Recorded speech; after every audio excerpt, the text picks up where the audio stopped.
beach ఉండి వస్తారు మన వాళ్ళు అది వచ్చి రెండు ముక్కలు చెప్పండి ఊరు ఏమన్నారు ముక్కలు మీరు చెప్పండి వెంకట మీరు మాట్లాడు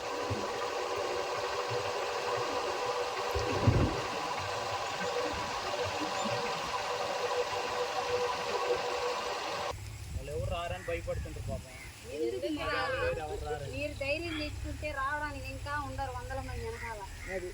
అర్థమైందా ఎవరు లేరు అనుకోవద్దు ముందు మీరు నిలబడితే మీ వెనక మీకు వాళ్ళకుండా మనకు ధైర్యంగా ఇంకా 100 మంది ఉండరు మనకు తెలియదు మామూలుగా రాజుపాలెం మీటింగ్ కావాలి కావాలి కావాలి కావాలి కావాలి కావాలి కావాలి కావాలి కావాలి కావాలి అప్పుడు మాకు తెలీదు మేము గమ్ముగాను ఈరోజు శ్మశానం కూడా ఆక్రమించడానికి పట్టేశాడు రేపు చెట్లు వేయించు గోడైనా కట్టించు కమ్ములైనా వేయించు ఆయన మా శ్మశానం ఆక్రమించేసుకుంటున్నాడు న్యాయం కావాలి ఆందోళన మా నోళ్ళు కొట్టి మా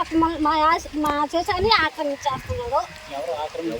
ఎవరు మల్లారెడ్డి రైతు కదా గుంటలో పోడ్చలేము కదా బండి పోదు కదా అందుకని అతను ఇంకా రాబోయే రోజుల్లో పోడ్చినీడు అదిగా అతను ఇంటెన్షన్ పెట్టుకొని మనసులో కావాలని వీళ్ళకి ఈ శ్మశానం కూడా లేకుండా చెయ్యాలనే దురుద్దేశంతో అతను కుట్రపూరితంగా చేస్తుండే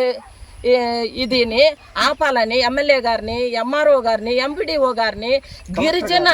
గిరిజన నాయకులు ఉంటారు చాలామంది ఈ గిరిజన దళిత నాయకులు వాళ్ళని కూడా సహాయం చేసి కలెక్టర్ గారిని కూడా పెద్ద మనసు చేసుకొని వీళ్ళ శ్మశానం ఎక్కడికుందో కొలిసి వాళ్ళకి ఫెన్సింగ్ అయినా లేదు గోడ అయినా కట్టి